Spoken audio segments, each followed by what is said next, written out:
Coming from the Gospels of Matthew, chapter 6, verses 22 and 23 from the NIV, it says, "The eye is the lamp of the body. If your eyes are healthy, your whole body will be full of light. But if your eyes are unhealthy, your whole body will be full of darkness.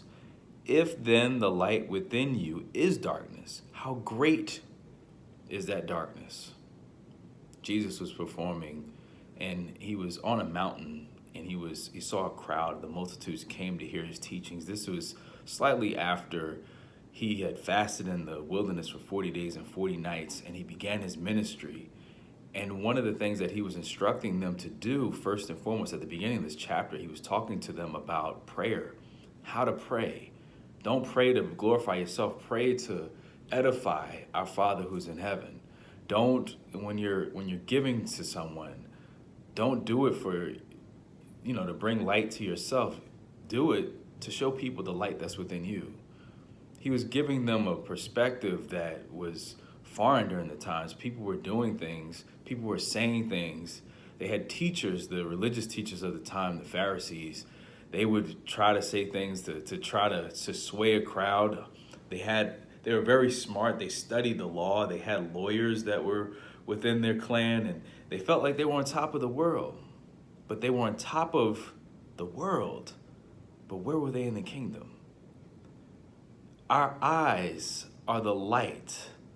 If our eyes are the lamp of the body. When you think about where our eyes are situated at the top of, or toward the middle of our head, but behind our eyes and a little bit above that is our brain. So if you look at the Greek word for eye, it discusses the brain. In the original text that the Bible is translated from, it mentions that the eye is really talking about the mind.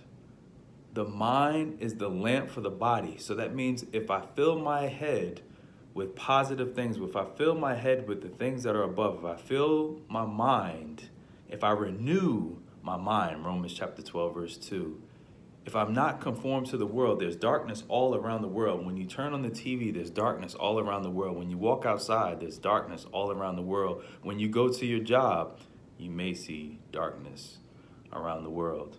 There's people that may feed into your insecurities. They may feed you in terms of you causing your self-doubt, causing you to recall repressed childhood issues that you may not have resolved.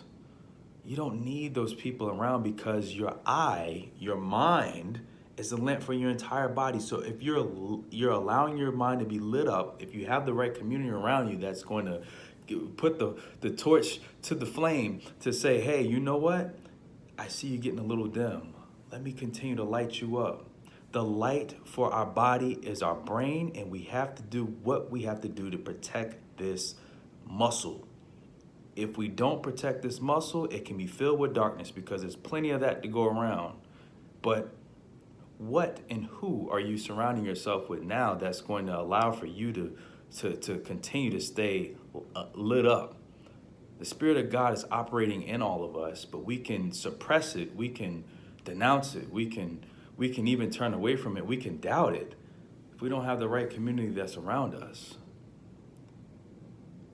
It says, but if your eyes are unhealthy, your whole body will be full of darkness. Meaning if you are telling your mind, or if your mind is telling your body that you can't do something because you're relying on your own abilities, then you won't be able to do it.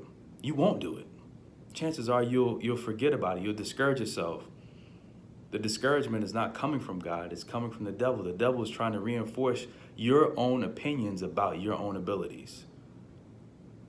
I can do all things through Christ who strengthens me, Philippians 4:13.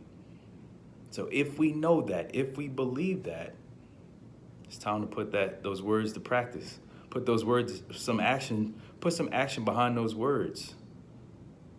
It's time for us to continue to allow the light to shine through us, because God is choosing us. God has chosen us to be that light.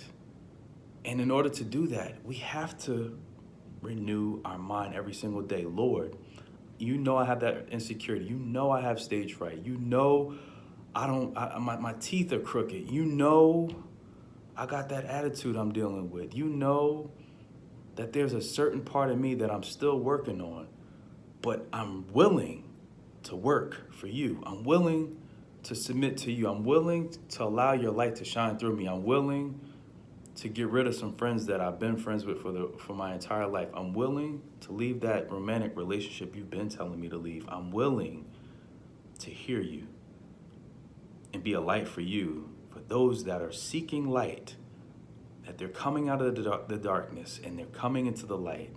And here's my opportunity to show them the path. What are you going to do?